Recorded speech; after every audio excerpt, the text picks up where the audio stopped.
Oh, we're connecting now. Hello, everyone. Welcome to our webinar today. I'm Nat from HROnboard, and I have the lovely Laura from MyState Limited. We are just waiting a few minutes until we have people join our webinar, and then we'll get started.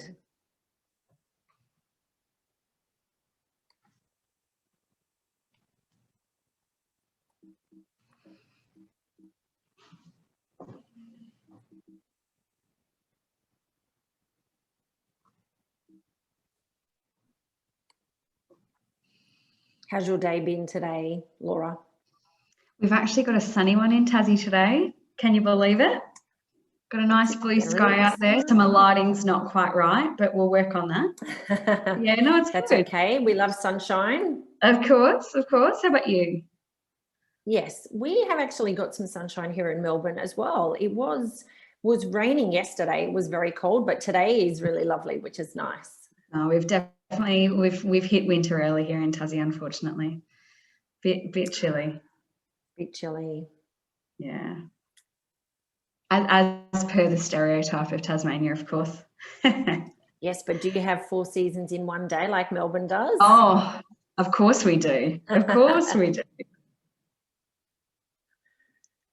Yeah, so we'll just wait a few more. Sorry, yeah, some hold music. So we're just going to wait a couple of minutes for people to join onto the webinar, and then we'll get started. And today we will be talking all things onboarding.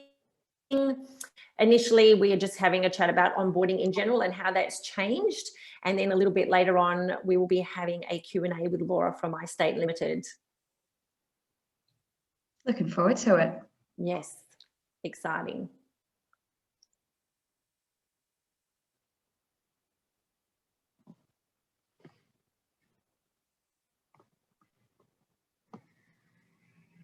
I can see some Tasmanians I recognise during the call. That's always nice to see. Fellow Tasmanians, fantastic.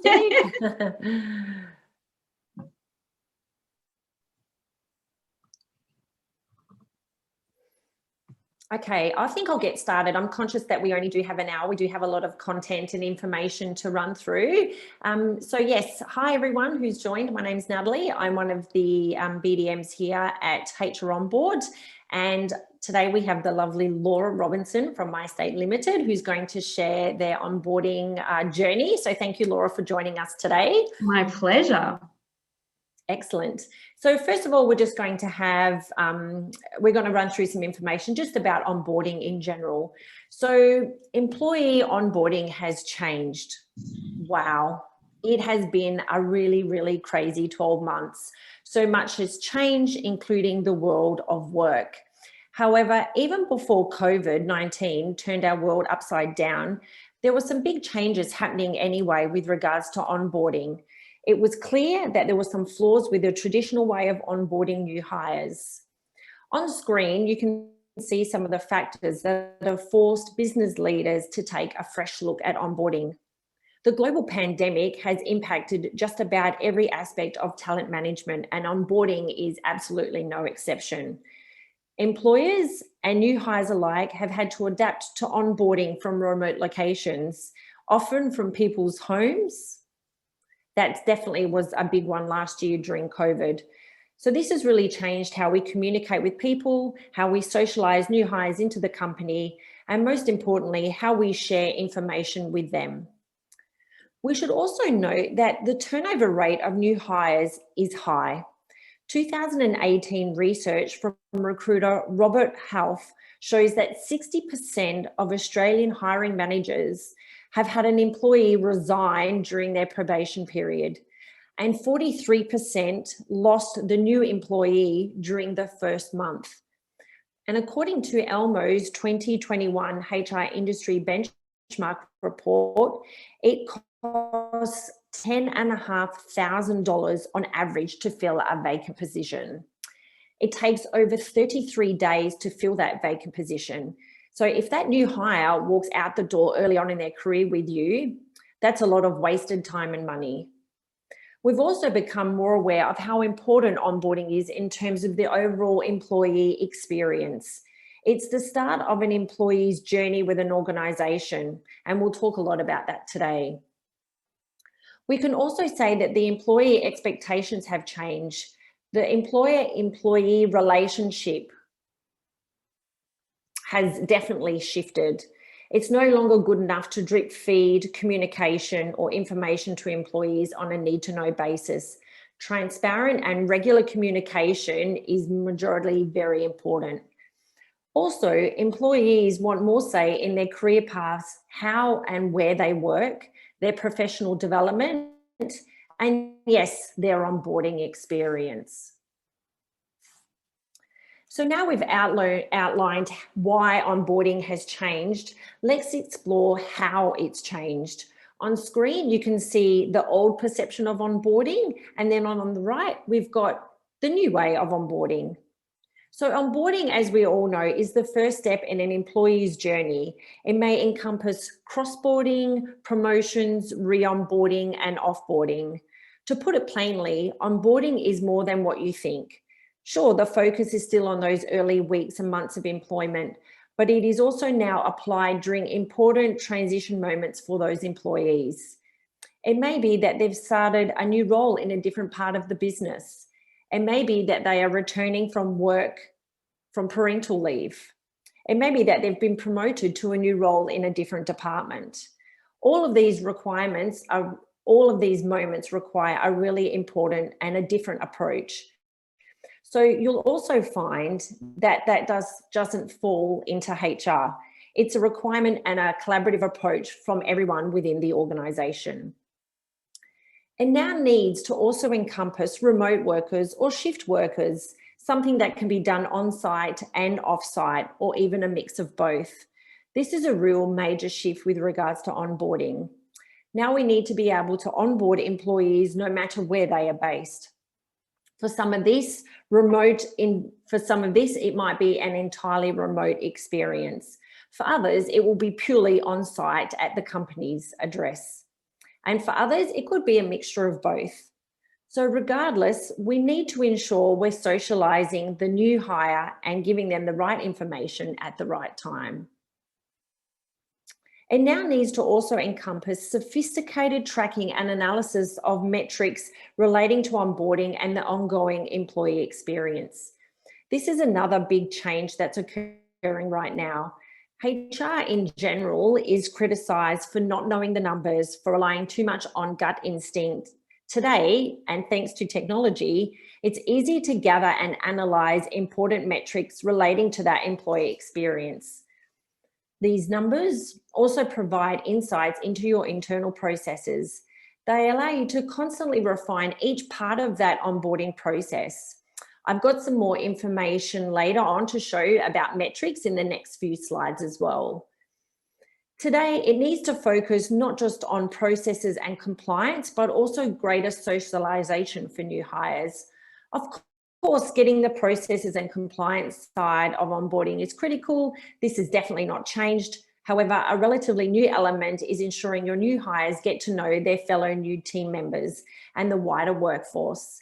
There might be a mix of physical events, so things such as a morning tea to welcome new hires, or even virtual events such as, inviting everyone who's new to find out what more they like. So things such as run clubs, which I know we do here at Elmo, book clubs, movie nights, which are also very popular here at Elmo, via interactive Zoom sessions. So what are the top 5 onboarding challenges? And I'm going to refer this data through to Elmo's 2021 HR Industry Benchmark Report, which surveyed 1,800 HR professionals across Australia and New Zealand to gather their insights about all aspects of talent management from hire to retire. So Elmo is, of course, HROnboard's parent company. So we found these insights really important for us at HROnboard as well. That report found new hire turnover within their probation period was 7% on average, rising to 13% in certain industries. It was also interesting to see that over a quarter, so that was 27% of respondents, who were responsible for or actively involved in recruitment and onboarding said they did not know the answer to this question. Seeing new hires walk out the door mere weeks or months after they joined is a huge drain on time, money, and resources. So on the screen, you can see the 5 commonly cited onboarding challenges. There's definitely no real surprises here. You can probably relate to most of these, or you would have heard of these at some point. And I've got Laura here agreeing with me and shaking her head saying yes. So let me expand on each of these for you. So the lack of regular check-ins with new hires. So new hires don't often know where to go for help or further information. It's much better if you have someone regularly checking in with them. Perhaps it might be once a week or more often, and this could be a team leader, a buddy, or even the manager. So building this into their ongoing journey with you with regular check-ins really helps and are great for resolving any minor issues that might grow into more significant issues. So you're picking them up at an earlier stage. And also check-ins help to make that employee feel like their voice is really being heard. They also help to establish performance parameters. The manager or HR can set small, achievable goals during these early weeks. Remember, this doesn't just sit in with the HR team, it's definitely a team effort. Integrating new hires into your team or into their team and culture. So we touched on socialization earlier. So this is perhaps even more critical when people are geographically dispersed. A welcome lunch or a team event is a nice way to introduce those people. Ad hoc steps or a lack of informal processes. This really speaks for itself. How many times have you heard on widely different onboarding processes being used depending on the manager or the team or the department? The danger here is that either steps are being missed, meaning things like non-compliance escalates, or new hires suffer from information overload. Then you also have the issue with too much information for new hires. So there is a thing such as a new hire burnout. So if too much information is dispersed, they can get absolutely overwhelmed with all that information being sent to them or dumped on them as such. So they really start to drown. And again, a structured approach when dispersing this information is definitely required. And then the last challenge was the lack of training for the new hires. So there's always lots to take in when you start a new job. Undertaking any appropriate training at the right time can make a difference between being overloaded and not having enough knowledge to get on with just the simple things. Not providing training can also mean that productivity will suffer. So it might be simple compliance related stuff such as workplace health and safety, or it could be role specific training. I mean, it's all very, very important. It also sets the tone that the company cares and invests in their employees all from day one. So what are the metrics used to track onboarding performance? And again, these metrics have come from Elmo's 2021 benchmark report. So it also highlighted that there is a general lack of HR metrics being used across the board from all aspects of HR. So that's from recruitment through to learning and also including payroll. This was also really apparent for onboarding. So on screen are the most commonly used metrics being used to access onboarding performance. So it's really quite disturbing to see that nearly half of the respondents did not use any metrics at all. So, and only 1 in 3 respondents used a new hire retention metric to measure their onboarding effectiveness. So this is a really easily obtained metric. So it's mystifying how very rarely it's used. It perhaps can indicate that new hire turnover and retention rates are not of great interest at the leadership level, despite the way this metric can help identify issues earlier and really save the organisation from duplicating hiring and training costs. The report also compared respondents who had fully implemented technology and those who did not. It was clear, and obviously this would be quite standard, that technology makes the sourcing of onboarding metrics easier for HR teams. Metrics relating to the new hire retention, time to proficiency, the impact on team morale and culture, employee performance, milestones being met, and headcount versus output were commonly used by those with technology. So let's delve a little deeper into how technology can help the onboarding process. So we'll talk about the key benefits in these next few slides, the efficiency wins, and on the next slide, the employee experience wins. So first off, let's talk about the efficiency wins. So the drive for more efficiency in the back office has really driven the process or the progress of employee onboarding technology. So defined and efficient workflows. So using good onboarding technology helps you understand the business, rules, conditions, logic around your onboarding process. Good onboarding technology allows you also to represent those processes in the software. And definitely once they're defined, you can then optimize them to create the efficiencies. So improve time to productivity. Better onboarding means new hires hit the ground running. This might mean they have systems, accounts already set up prior to day one, a key access card and a laptop ready to go, which is also really important. Also, they may have done their induction and mandatory training before day one, so they can really hit the ground running on day one when they arrive at the office. Reduction in errors and manual work. So handwritten forms, manual data entry is a breeding ground for errors and poor data capture. We hear huge amounts of stories from ineligible handwriting on tax forms, information not being validated, transcription errors into the payroll system. This all creates wasted time in chasing people and follow-up and of forms having to be recompleted. New hire visibility and feedback. So having central visibility over where new hires are up to in the process, i.e. they've accepted their offer, they've done their paperwork, they've completed tasks, reduces follow-up and puts everyone on the same page. New hire feedback is great for efficiency. They're the first ones to complain about inefficient processes or things that take too long. Plus, taking this feedback and improving, and we'll show you real feedback from the new hires a little bit later. So what are the employee experience wins with regards to technology?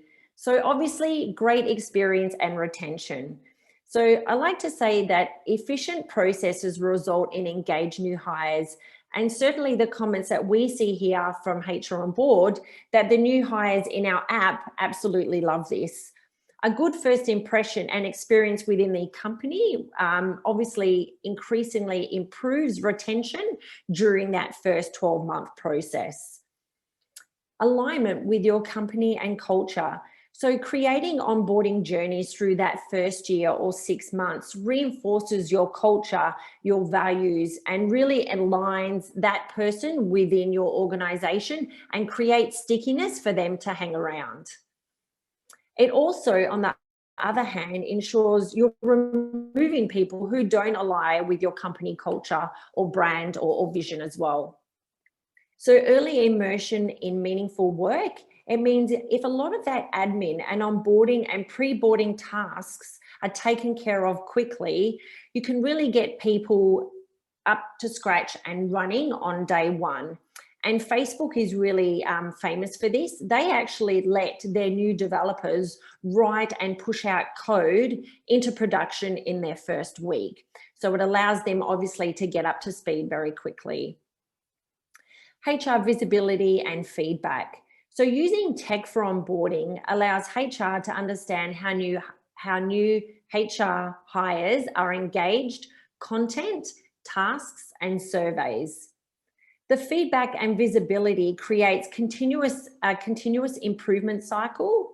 So Freedom, who are one of our customers, found that all the cool swag, like new shoes that they got, for new hires, whilst it was liked, it wasn't as important as people actually getting a laptop or their account set up on day one.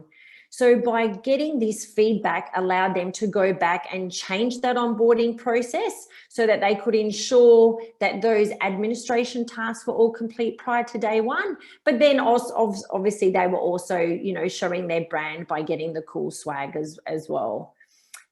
So definitely by creating feedback loops really allows you to improve the experience of people coming through your organization. So we've talked about how onboarding has become very mainstream and the wins and benefits that you get, but how do you achieve it? And you achieve it by using two tasks. One is absolutely you need to use technology, and two, you need to make sure that your onboarding incorporates all the elements of a great experience. So what does that look like? So how are the elements of a great onboarding journey? So what we do is we wrap them up in a coat. And I'm not talking a coat that you may need in Melbourne, like today where it's a little bit chilly, or definitely yesterday it was a little bit chilly. We're talking about your culture, your objectives, the administration and team. So I'm going to run through a little bit more about what each of those elements mean. So let's talk about the culture. So culture is how do we put our values, our vision, our culture forward. And you can see here you've got before day one, on day one, and after day one. So culture could be things such as a company and function, like your vision and your values, including meetings with heads of departments and the CEO as part of that onboarding experience. You know, what is the terminology and rituals that make you unique at your organization? Objectives and expectations. So this is really around ensuring the new starter understands what their position is in the organization. You know, what is their role? What's their description of their position of what they want to do? And potentially what is the career progression for them as well. So this is things such as your company, your team, and the role that they've been hired for. What is their career path? What is the expectation of their role as well? Administration. So this is around all the necessary administrative provisioning and compliance to make sure that those tasks are complete prior to day one. So this is things such as the IT accounts and security passes are all set up. Team. How do we integrate that new starter into the team and people they'll be working with? So this is about really ensuring you're building those team relationships, and definitely including the team leader as well, because they play an important part of that induction process. So creating that amazing new hire journey really involves all elements and weaving them into a tapestry over that new hire period.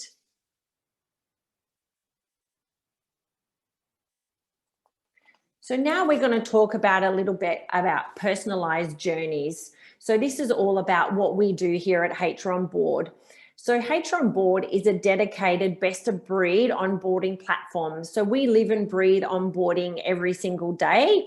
And because we're specialists with regards to onboarding, it really allows us to dive deep into that space.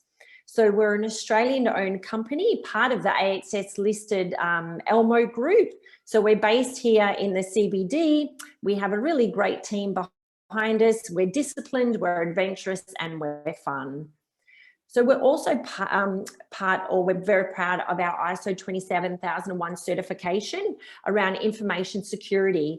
So we achieved this in 2016. And as HR professionals, we know that we deal with a lot of very, very sensitive data and information.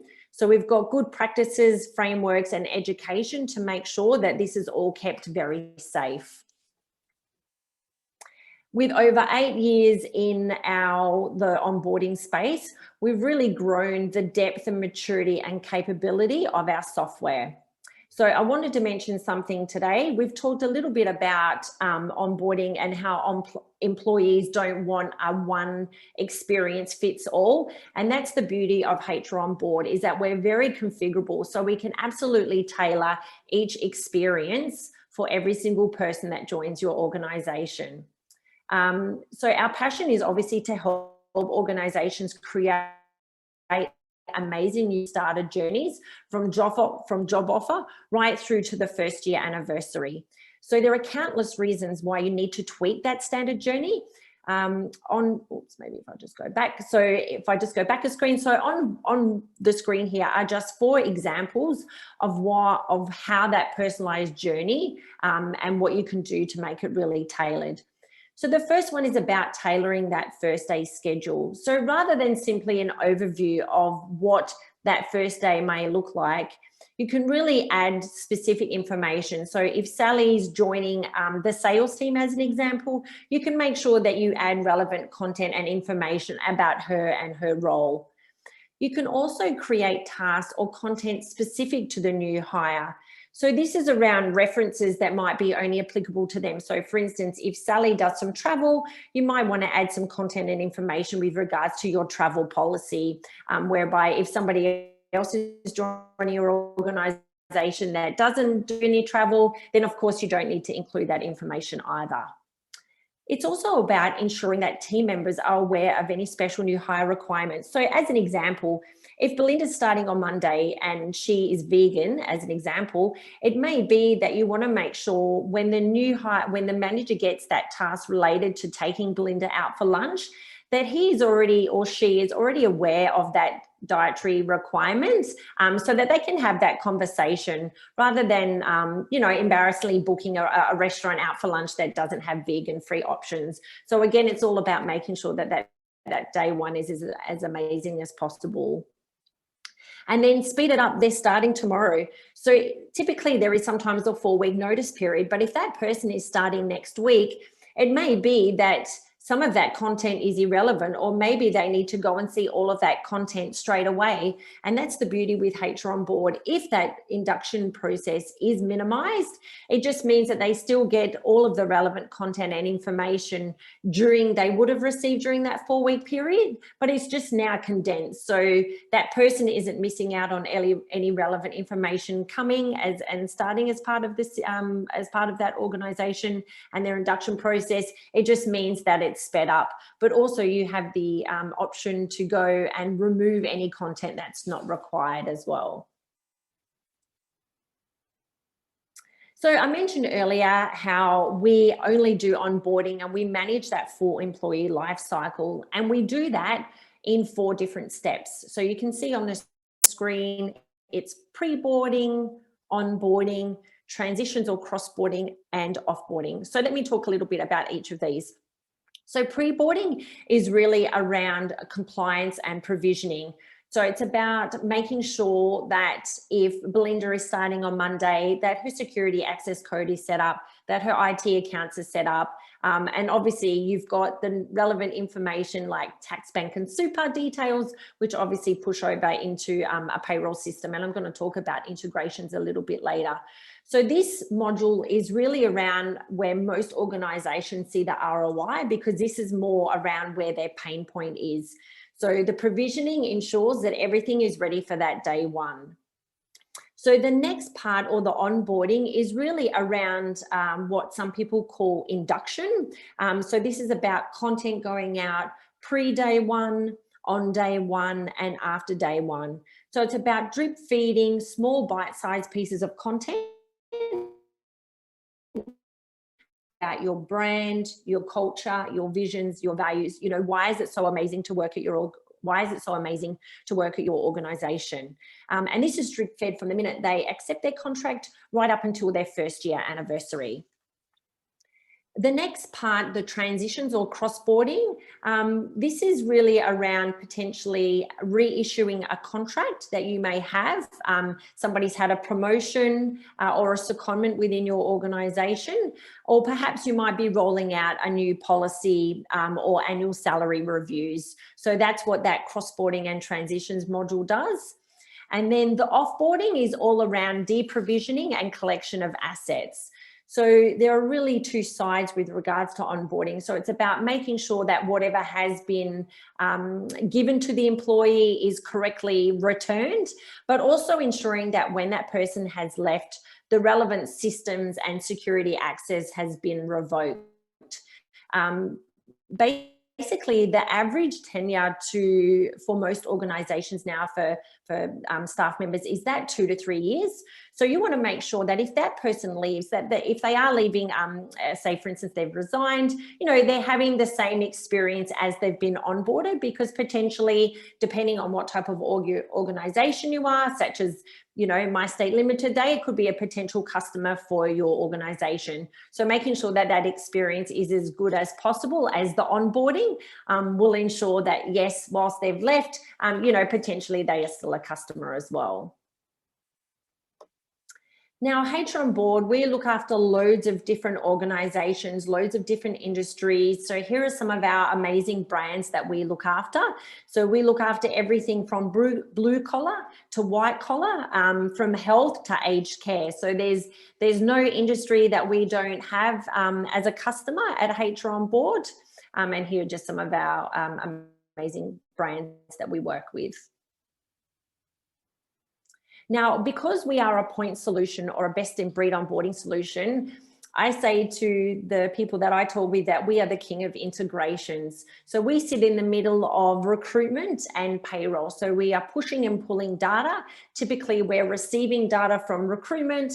And then when we go out and collect information such as the tax, bank and super, we're pushing that over into payroll. So we want to make sure that we can collect whatever information we have. With open APIs, we are definitely heavily invested in technology. So if, for instance, there is a recruitment or payroll system up here that you don't have or that isn't on this screen, it's not because we don't integrate with them. It's more so that potentially they are too old to have integration with. So what are the results of a great onboarding? And this is an amazing cue now to go and talk to our wonderful Laura. So Laura, thank you so much for joining us today to talk about MyState Limited's onboarding solution. So Laura, perhaps you'd like to give the people who are attending the webinar a bit of background about who are MyState Limited and what do you do? Yeah, absolutely. Thank you so much, everyone, for attending. It's a little bit nerve-wracking having so many of you on the line, but obviously great to get the opportunity to obviously have a chat with Nat and talk a little bit about our journey and how our relationships sort of flourished. So for those of you who don't know MyState Limited, we're essentially an ASX-listed diversified financial services institution. So we operate 2 subsidiaries. So one is MyState Bank. So for any Tasmanians on the line, you've probably heard of us. We're absolutely a Tasmanian pastime. Nationally, not so much. So that's definitely something that is, really big focus for us. Our head office is in Hobart in Tassie. Most of our staff are based in Tassie. The heart of the bank is definitely here in Tassie. We've got 350 employees and growing incredibly rapidly. So I suppose that was the biggest thing that we started speaking about when I started speaking to Natalie, is that our strategy was changing, our growth was coming, and we definitely needed some stuff to come through. So as a business, the bank side and the wealth side, so the bank side has been around between 50 and 60 years, wealth about 133. So we, as I said, definitely a Tasmanian pastime that's been here for a while. From the bank side, very much what you would expect from a bank. Essentially, I suppose you'd call us a big, small bank. But essentially offering everything that you'd expect from a bank. From the TPT Wealth, our trust service side, we're the only private trustee company that are registered to operate within Tasmania.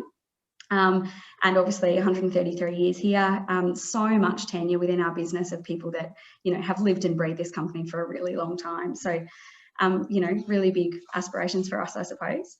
The biggest thing that we found through here is I am our HR consultant. Essentially, the biggest part of my job is managing our talent acquisition portfolio. And it's probably a 70-30 split between talent acquisition and HR. But having a look at it is we've had about 120 new hires per year on average. That is really, really quickly escalating. So probably 2 years ago, it would be a big day if I had 25 vacant roles. Today, I did a report this morning, it's 52. So I suppose the tech that we've brought in with the help of Nat and with the help of some other players is essentially making that manageable and making me able to do that. So yes, brilliant. Okay, so I'm going to have a chat with you a little bit about. Okay. Oh no, Laura. So maybe so tell us a little bit about what those challenges were, kind of with regards before you had tech. So what were some of those challenges, and what the impact of those challenges were with regards to, you know, your role specifically?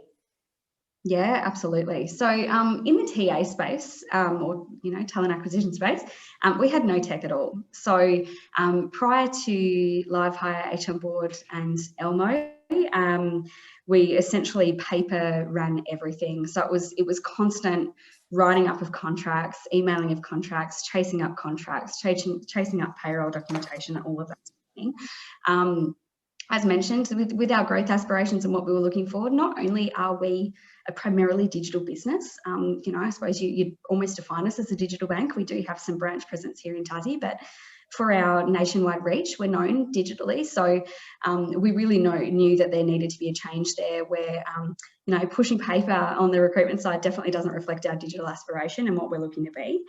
Our experience for candidates and for employees was incredibly inconsistent. So we found that across the business, as you were mentioning before, Nat, we'd find that there were some areas of the business that had designed their own programs. So people were coming in and getting this huge, big, you know, wealth of knowledge. Others were coming in and sitting down and going, oh, where am I at? What does this look like? We didn't want that to change really drastically. We don't want it to look the same for everyone. Every team works completely differently, but we needed some consistency. So we needed to really inject something in there where we saw everyone was getting this nice experience, getting the information they needed, having their IT set up, having their compliance modules ready on day one, and then their managers can go wild and make it a personalised experience as well. So we don't want to stifle it, but we wanted to make sure that we were getting the right information across. We, of course, needed some process consistency, and so making sure that we could all of our hiring managers work differently, as I mentioned. I, without tech, was essentially, it was based on the fact that I'd get to know our managers and work with them and work how I knew. But we realised that was a key person dependency. If I were to leave this business tomorrow, for example, if something were to happen, people couldn't pick that up. I can't leave a manual of so-and-so likes their resumes presented like this and all of these different things. We needed to work it through so that this was a sustainable and manageable business. So that was great. This is probably the biggest one for us, is that it was a real lag behind best practice. So when I first met Nat, I was meeting, and we'll obviously speak a little bit about that later, but it was a real smack in the face for me in the best possible way. Looking at the fact that, you know, we were really behind. We were doing the best we could. We had candidate experience front of mind, but it was manual. So it was dependent on myself and my team. It was dependent on us, you know, really working so hard to make sure our candidates felt that from us. And we could see other people doing that with their eyes closed and their hands behind their back, and I wanted that. So it was actually really, really great to be able to sort that out as simply as we did, I suppose.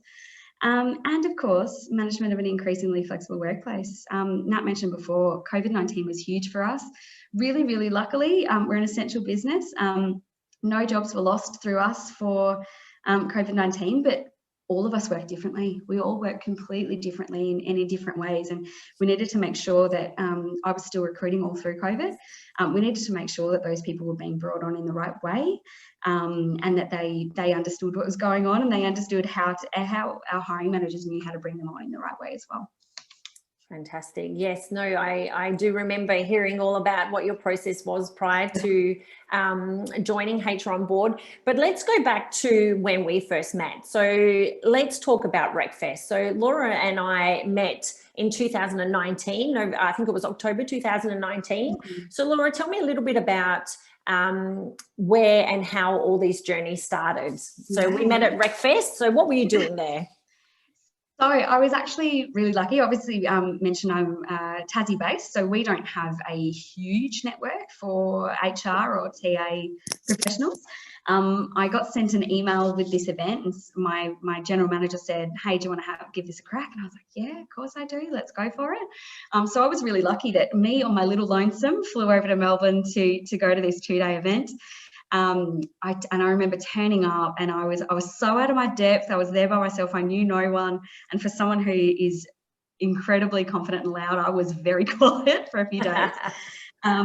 Essentially, RecFest was the most incredible thing for me, to be able to meet other like-minded people and have all of these sorts of things coming through, but also to see where everyone else was at and how I could compare myself to them in the best possible way and hear about best practice. So I very distinctly remember meeting Nat. Nat coming over to me. I can't remember. It was some sort of teddy bear or something. It was the Care Bears from one of our customers. I was extracting money, gold coins from Laura. Yeah, she was. And I remember I was sitting next to someone, and I had this notebook that it was the most valuable thing I had, because that day I was just writing down all of these things that I kept hearing and being like, oh my God, I need to Google this. I need to do this.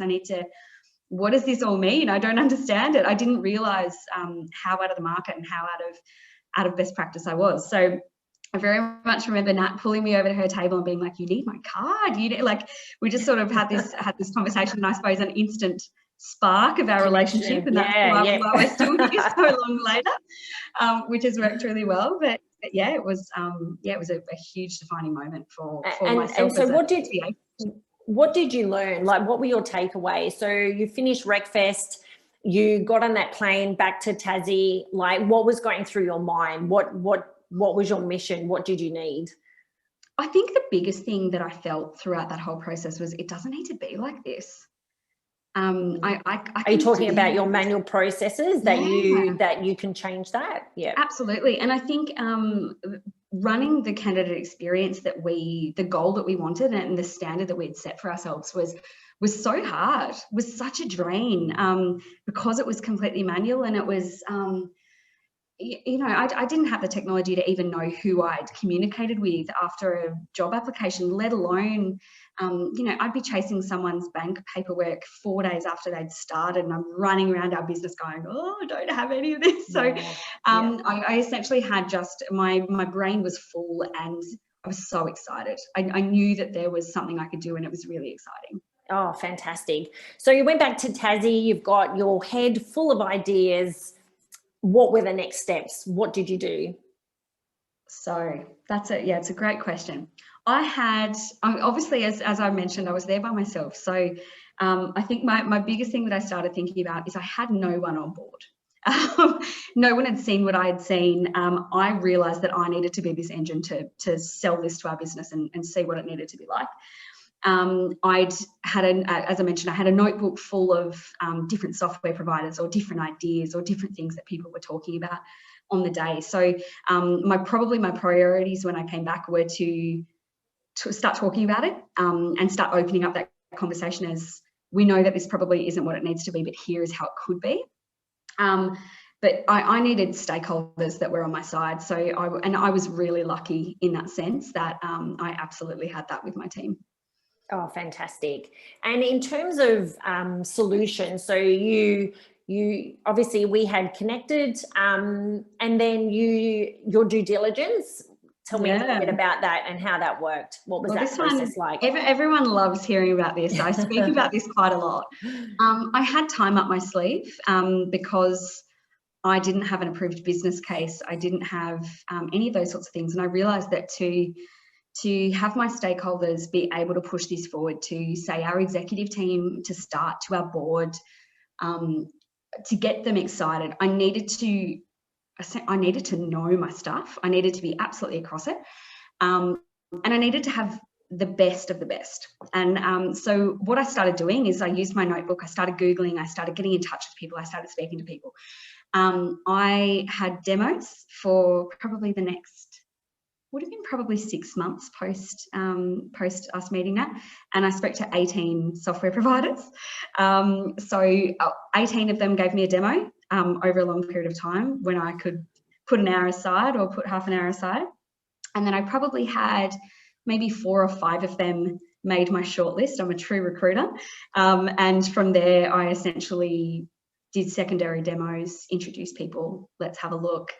And yeah, so it was building the business case from there. Business case.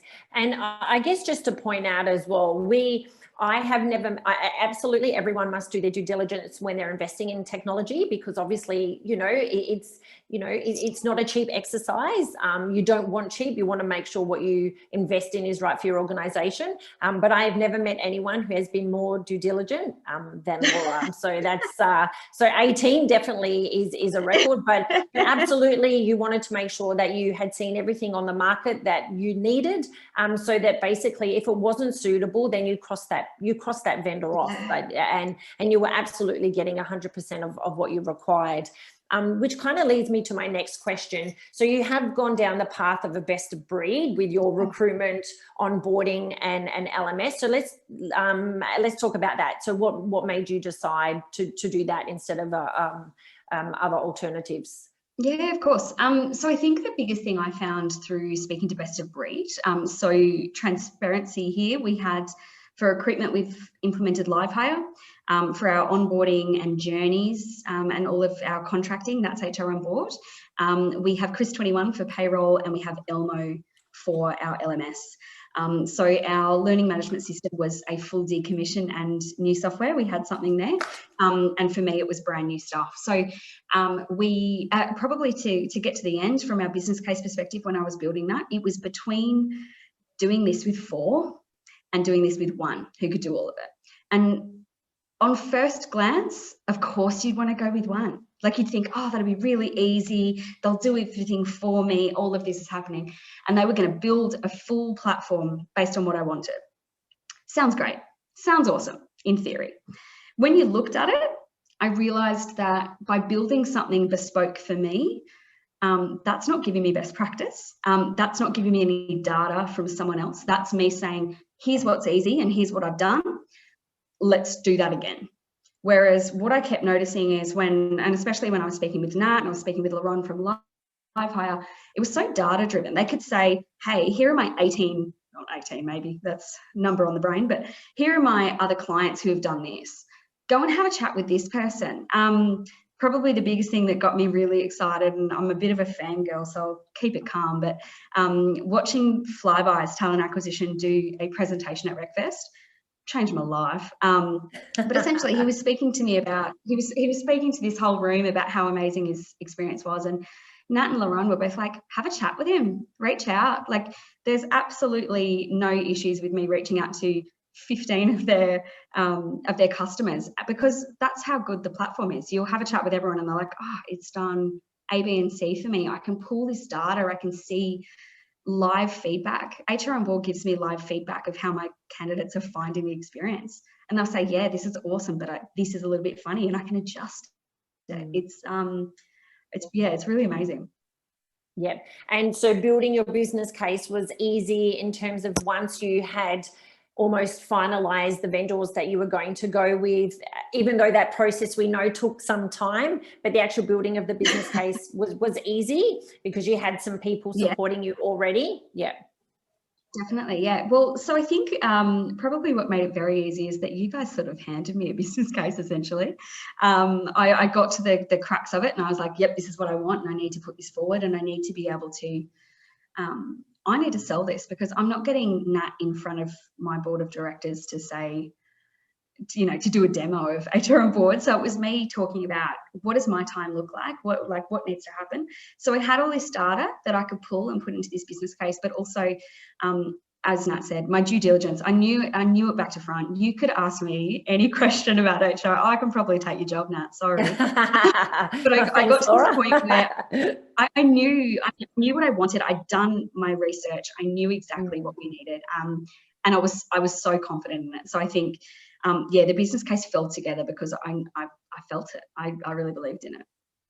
Yeah. Oh, that's wonderful. Yeah, we do have a template for, you know, any potential customers that we are talking to that do need to build that business case to send to their manager or executive level, that we've got some good templates with information to help you, and a health check calculator. We also have that on our website, which a lot of our prospects use to assist building that business case. So you went with HROnboard, which we're very excited about. We love you as a customer. So tell me a little bit about your implementation. How was that?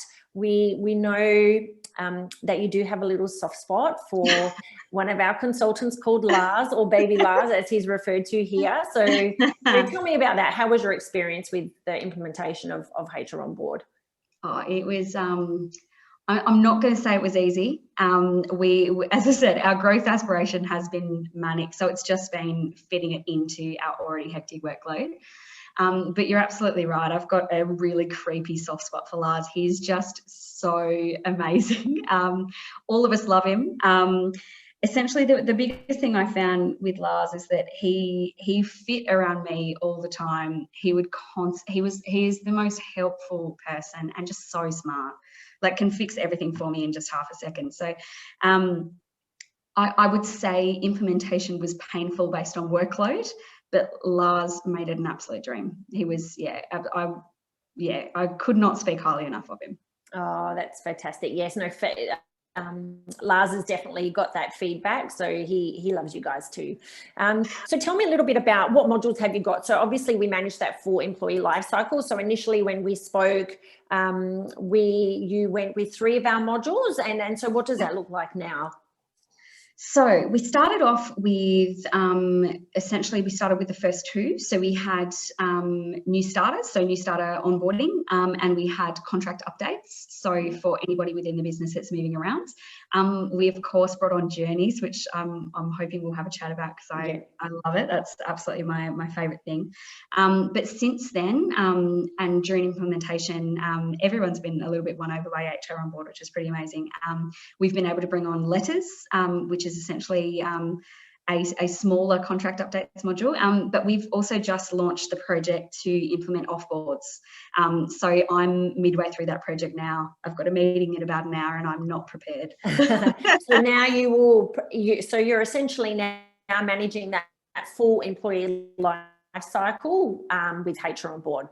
Start to finish. Fantastic. So from start to finish, which is amazing. So the job offers module, Laura, tell me about what was it like to send out that first job offer? So that first job offer that you sent out through HROnboard, what was that like? It was pretty amazing. And I think the most incredible thing with you mentioning the connectivity of all of our software, I remember clicking that button in Live Hire, and then I think it was 10 minutes and I saw it in HROnboard and I was like, oh my God.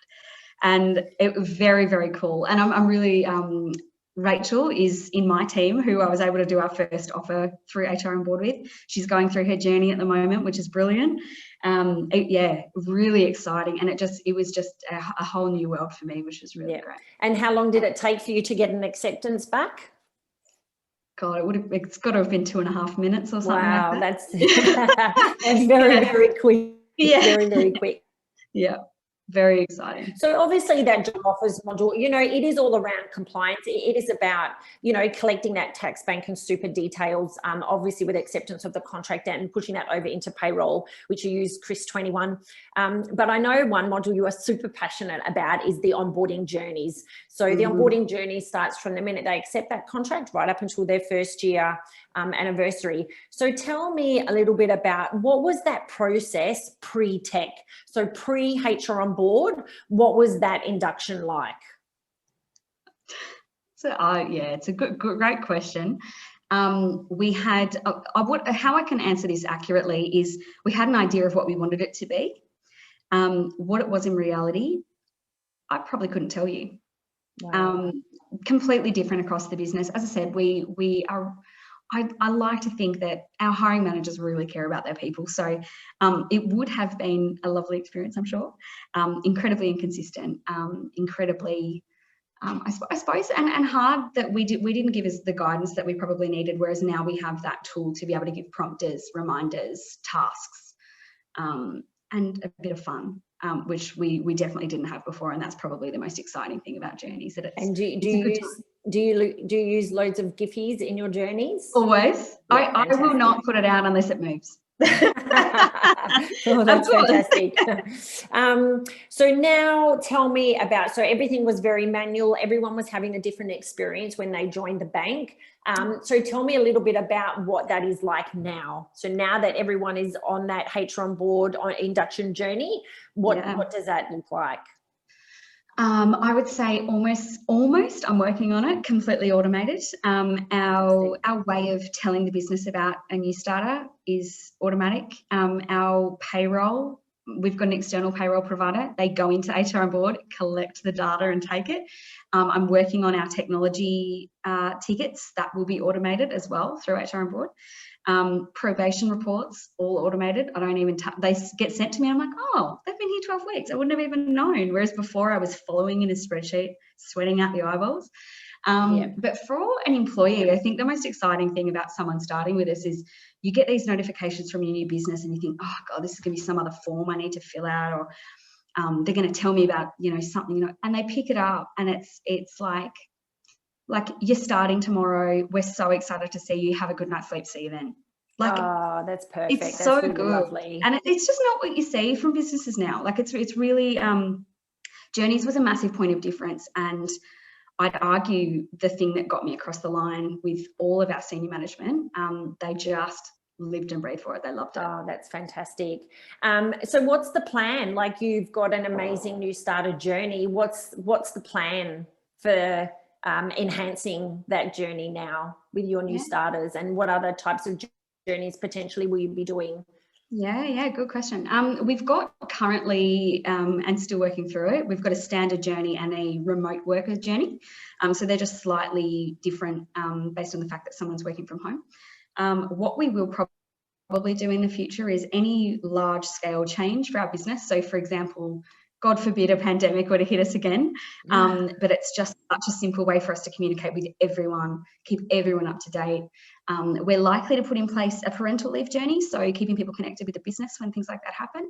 And essentially, I just want to keep collecting feedback, working with our culture and capability team to know what do people need, what do people want, what information's missing, and constantly refining it until, hopefully perfection is achievable, but we'll see. Yeah, but yes, that's great to hear. And in terms of feedback, Laura, like you've mentioned that quite a few. So obviously you use the feedback card as part of that journey. What's the actual feedback been like? Like you mentioned earlier, excuse me, that you can see the feedback coming through from the new hires. Like what's that like? Like what's some of those comments that you've had back from the new hires as they've been through that new induction phase? Yeah, very cool. It was actually a tool I'd forgotten about until a couple of weeks ago. I was signing the contract for offboards and someone goes, oh, how's it been going? And I was like, oh, good. Like I've had a chat with a few people. It's really nice. And they reminded me of that. I just pressed a little button, it says feedback. And I was like, oh, I'd forgotten. And I've actually sent it out to my whole team since then. Essentially everyone can, like, it's all green smiley faces, thank God, but people are putting in little notes in there. And I think the biggest thing, and as I mentioned, the most important thing for me is that if you're getting a notification, if you pick it up and it's, people are saying it's fun. Like they're talking about the fact that coming into this business has been, like, it's not just smooth and easy, it's fun. Like it's actively enjoyable, which is, like absolutely the goal's been hit if we're making people enjoy themselves. Oh, that's fantastic. That's really good. Yeah, there's nothing more important than seeing those green smiley faces on your dashboard to ensure that everyone is having not only the same experience, but they're enjoying the experience. You know, they're looking forward to starting. It's not that they've had radio silence. So in terms of, you've had some amazing feedback, but the biggest impact with implementing HROnboard, we know has absolutely been you, with regards to time now removed from doing those manual processes. So tell me a little bit about how in implementing the tech stack that you have implemented, what has that meant to Laura? Like what has that given back to you? It's been pretty enormous, to be honest. As we built this business case, we actually had an external consultant come through and analyse my entire job. The things that I spend 2 seconds on every day they knew about, the things I spent an hour on every day they knew about. And implementing this tech stack from the data they pulled saves 33% of my FTE. So that's pretty amazing. And I think the biggest difference it's made for me is if you told me a year ago that I was going to have 52 vacancies or 52 active jobs, now I would have cried. I honestly would have. I could not I could not have done what we do now without the tech this stack. tech. So yeah. they would have hired another 2 of me and they arguably maybe we will, but it's we wouldn't have coped. We wouldn't have been able to do this, and we wouldn't have been able to grow.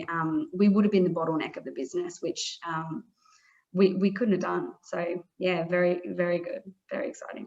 Oh, fantastic. So obviously with regards to the results, because ultimately when people are investing in technology, yes, you're getting that efficiency gains, you're getting time back, but what are the overall results of implementing your tech stack into MyState Limited? Talk to us a little bit about that. Of course. So, and that quote in the middle, actually, it's a me quote, which I'm really happy about. But essentially, the biggest thing I was finding, as I mentioned before, we're a digital bank. I can't stand our digital experience for customers looking different to our digital experience for employees. So, obviously, my time's been saved, which is brilliant. We're able time saving and then filled with more new roles, which is very exciting. Making sure that we had a consistent candidate experience, which as I said, consistent without being rigid was really important to me. And I mentioned to you, Nat, a lot of times through that my tech needed to be sexy. I said that every day for 6 months building a business case, and that's absolutely what it is. So getting really positive feedback from the look and feel and the fun of it. Making sure our service delivery was working through, so we're not the bottleneck of the business. And I didn't need to make it up. It was off the shelf.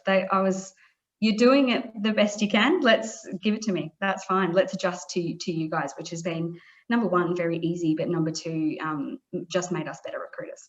Oh, that's fantastic. Well, we absolutely love having MyState Limited as a customer, and you were an absolute pleasure to work with. But it's also nice to hear basically the impact, not just from the candidate experience, but also from the HR team, or where you've kind of got that split role. Because if you're not getting the efficiency back, if you're not having that tailored approach, if you're not having the experience that you want delivered to your customers, which are obviously your employees, that's the number one benefit of investing tech into any organization. Absolutely. So we are at 1 o'clock now, so I'm very conscious of time. Does anybody have any questions for Laura with regards to HROnboard and the tech stack that she implemented? You can absolutely reach out to her on LinkedIn. It's Laura Robinson. Otherwise, happy for anyone to contact me with requesting her email address. Happy to share that as well. Oh, thank you, Narissa. It's one of my colleagues. How good. Got some little team support on the line. Love it. No questions there. Fantastic. Well, thank you so much, Laura. It's been amazing to chat with you. We've had a really amazing journey together, but obviously very happy that you're enjoying HROnboard and that you've absolutely seen those benefits straight away from implementing, the main part of HROnboard, I guess, which is our job offers and onboarding journeys module. But then you've gone, look, we want our customers, or we want our employees to have that same experience throughout their whole life cycle whilst they're at MyState Limited. So thank you so much for coming. Thank you so much for everyone else attending. We will be sending out an email shortly. So if you do have any other questions, absolutely, you can get in touch. Otherwise, we'll be sending a recording of this video and webinar through to you soon. Okay. Thanks so much, everyone. No worries. Thank you, everyone. Take care. Bye.